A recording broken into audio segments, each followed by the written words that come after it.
So welcome everyone to day 2. In this session, we have 4 talks. As we get started, I just want to add my urge you to go over to Slack. There's some really exciting discussions on the posters and the talks, both in text as well as Slack calls, which is pretty cool. So let's get started. Our first talk today is by Rajeshwari Dutta from Durham University, and she's going to be telling us about metal-enriched halos around Z=1 gas. Thanks, Mala. Can you see my screen all right? Yes. Okay, thanks. And thanks to the organizers for giving me this talk. Hello, everybody. I'm Rajeshwari. I'm currently at Durham. And today I'll be telling you about our recent study of metals around in the halos of Redshift 1 galaxies. And this study was done with the people in collaboration with the people listed here. So the last few years, it's well established that the CGM, or the circumgalactic medium, is a key component in understanding models of galaxy formation and evolution. And the various gas flow processes taking place around galaxies, like accretion, outflows, and gas recycling, are believed to play an important role in galaxy evolution. However, our picture of gas flows around galaxies, the picture shown here tends to get complicated as we go towards denser environment, like groups and clusters, and in presence of interactions between galaxies. For example, tidal interactions between galaxies can distort the distribution of gas around galaxies. I show an example in the image to the left here. This is the H1 21 centimeter emission image of a group where you can see interactions have affected the gas distribution. Interactions also known to affect the distribution of warm ionized gas. I show an example of H-alpha emission showing the disturbed gas distribution in a local group. And strong absorption line systems detected towards background quasars have also been found to be associated with galaxy groups. I show an example in the image to the right here, where strong absorption lines of Lyman alpha and magnesium-2 detected towards the quasar at the center is associated with a group of galaxy at redshift 0.3. And more recently, in the NEWS data, there has been detection of extended emission of H-alpha and ionized gas. So it's becoming increasingly clear that to understand the true origin of the gas we see in absorption, we need to completely characterize the galaxy environment in these quasar fields. And it's becoming possible nowadays to study the environment thanks to optical eye view like NEWS. And so I'll introduce our survey called as the NEWS Analysis of Gas Around Galaxies, or the MAX survey, led by Michele Fumagalli. So this consists of 5-hour NEWS observations of 28 quasars at redshift 3 to 4. And using this data, we have compiled a sample of more than 1,000 galaxies up to redshift 4. So one of the fields is shown here. And the second important component of the MAX survey is the presence of high resolution, high signal to noise ratio spectra of the background quasars from Keck, HIRIS, the Kodiak database, and from VLT. And using this quasar spectra, we have detected hundreds of absorption lines of metals like magnesium-2 and strong H1 lines like Lyman limit systems. So I show the distribution of the redshifts over here. And so using these absorption lines, we can probe the gaseous halos around galaxies up to 200 to 300 kiloparsec. And in this talk, I want to focus on the redshift range 0.8 to 1.5, where we have probed the halos using magnesium-2 absorption. And so this redshift range is also interesting from the point of view of galaxy evolution, because the star formation rate density declines, and it's also not that well explored in CGM studies. So the first result we find is that majority, or about 67% of the magnesium-2 absorption in our sample are associated with multiple galaxies. That is either pairs of galaxies or small groups of up to 6 members.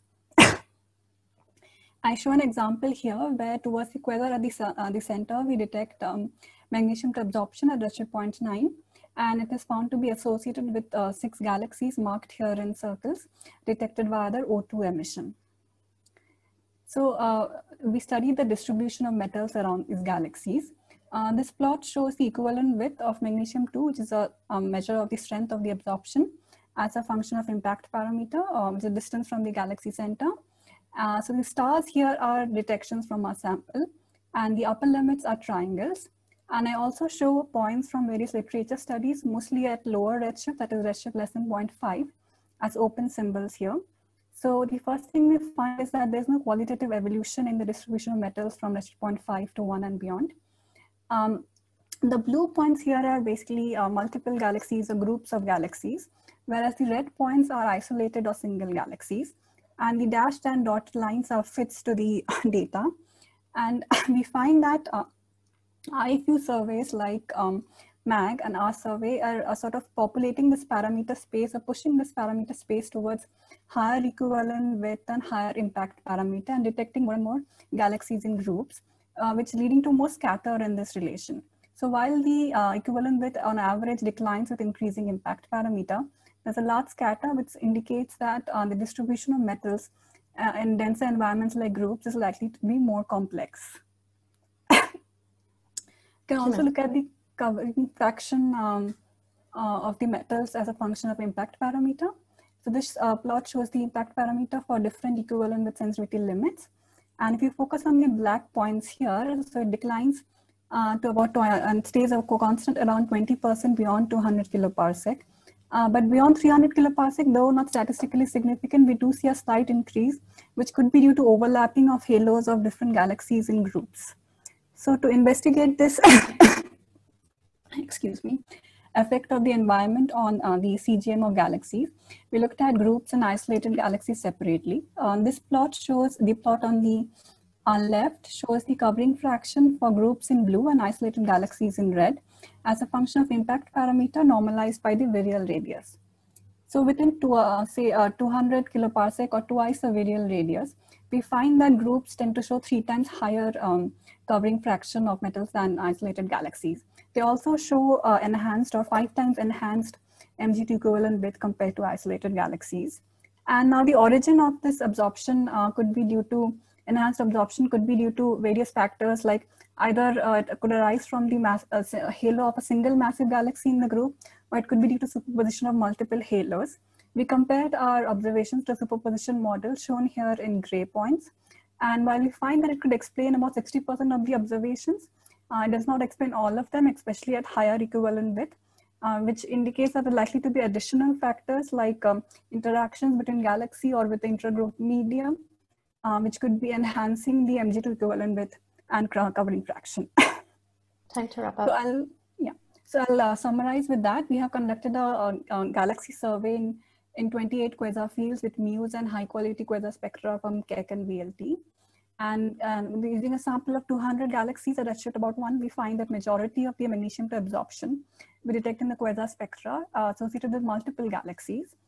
We don't find any redshift evolution. And we find that the CGM of metals traced are different compared to, in groups are different compared to isolated galaxies. And we think that tidal or ramp pressure stripping of gas from the halos of galaxies could boost the observed strength and construction of MGT absorption in groups. So I'll stop there. Thank you. Thank you.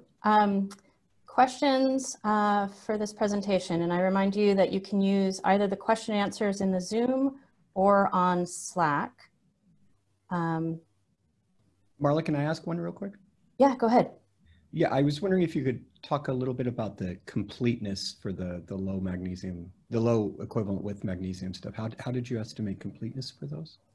So the quasar spectra are actually a bit heterogeneous in a sample in terms of signal to noise ratio and resolution. So we can't estimate a formal completeness, but we sort of estimated the sort of a 3 sigma limit on the equivalent width using in the full spectra and sample of spectra, and that sort of ranges between say 0.001 angstrom to 0.1 angstrom. So, as you see, there's a range in the sensitivity limit.